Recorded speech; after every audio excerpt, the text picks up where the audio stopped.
So I will definitely say this. I'm not an Apple hater.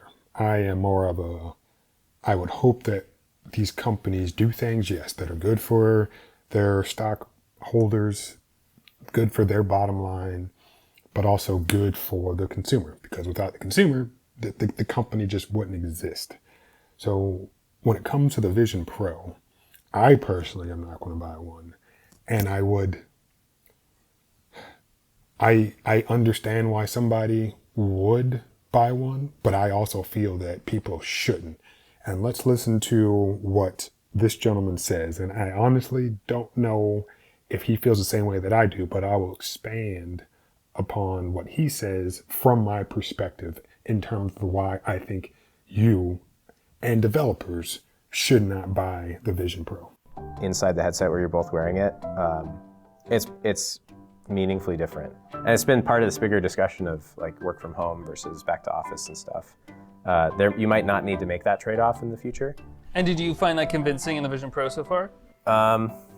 It's not quite there yet. You can't just point to a thing on the screen and have somebody like look at it and see, things like that are really important, I think. And also, I think it's still too hard to get whatever software you want on these devices. The app stores are a little bit too restricted in my opinion. Like on my MacBook, I can literally write a program and run it on it, but that's not the case for this technology yet. I would love to see it get to that place because I think that's just good for all of us. Yeah, I agree with you. That's definitely one thing I'm most worried about actually with the Vision Pro. So when it comes to the Vision Pro,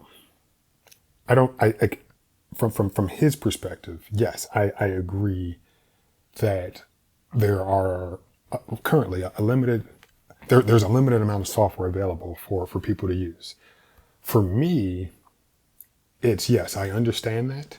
And I also see what Apple has done to the App Store for the iPhone and for the iPad. And there's no reason that they wouldn't do the same thing for the App Store that's for the Vision Pro. I mean, I don't know how it all works on the back end, but you're in your device or on your device and you go to the App Store. I'm certain that there's, servers for your iPhone, servers for your iPad, servers for the Vision Pro, servers for the Mac. But we like literally like real time right now, Apple is being told that they're a gatekeeper, and they over in the EU at least, and they need to open up the App Store or at least allow other app marketplaces, as Apple refers to them, on the iPhone. And Apple doesn't want to do that. And they still want to charge their, 27% tax or fee or whatever to people who use third-party app stores. And then, of course, there's like a 3% fee for whatever payment price. So at the end of the day, Apple still gets a bunch of money. The developer still gets screwed out of a lot of money.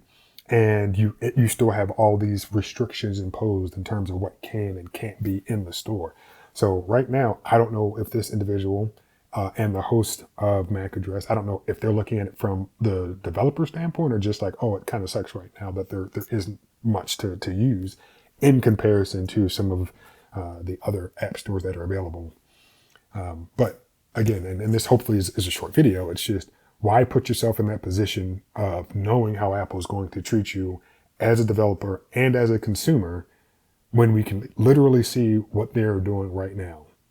Yes, the App Store, from Apple's words, is a safe place to download stuff. Cool, whatever.